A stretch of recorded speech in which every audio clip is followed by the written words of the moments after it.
Chit fund की funding पर लगी हुई है रोक। चीट फंड की फंडिंग पर लगी हुई है रोक। सीबीआई काम पे आए तो उसको भी टोक। मित्रों नमस्कार, मैं नरेश कुमार अपने YouTube channel advocate Naresh Kumar में आपका स्वागत करता हूं। मित्रों, भारत की जांच एजेंसियों जिसमें सीबीआई, ईडी और इनकम टैक्स, इन लोगों के तारतम्य पर भारत के मुख्य न्यायाधीश NV रमन्ना ने सवाल उठाया है।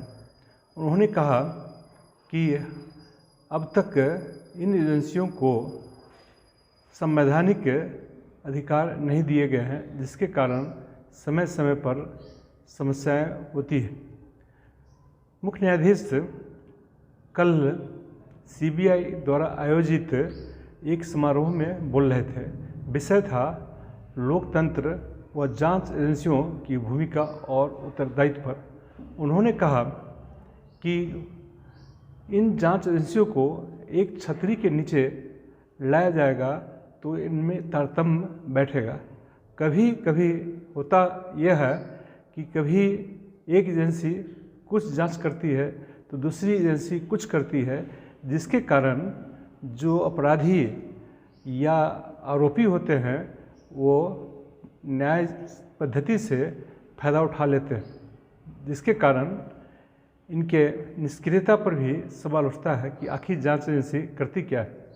मित्रों, इस प्रसंग में मैं बिहार के मुजफ्फरपुर का एक नवरूना मामला पर भी मैं चर्चा करूंगा और इसमें एक बच्ची का अपहरण होता है और उसकी हत्या करके कहीं फेंक दिया जाता है। सीबीआई जांच करती है।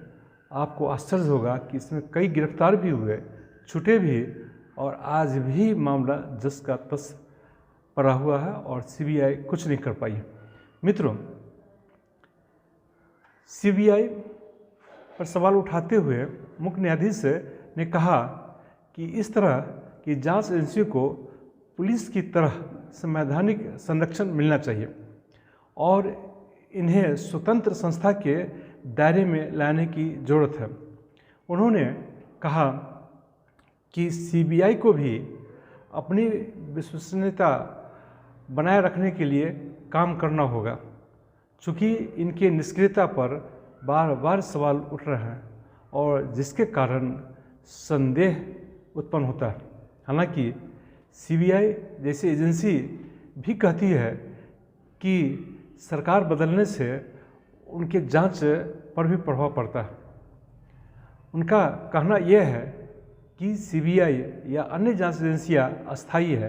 राजनेता आते हैं, जाते हैं, शासन बदलती है और दूसरे लोग आते हैं, लेकिन इन संस्थाओं में जो कार्यरत हैं उन्हें यह भी समझना चाहिए कि वे अस्थायी रूप से कार्यरत है और जिसके लिए उन्हें कार्य दिया गया है उसमें वह ईमानदारी से अपनी भूमिका अदा करें, तभी आपकी यानी सीबीआई की स्वतंत्रता कायम होगा और लोगों की भी विश्वसनीयता कायम रहेगी।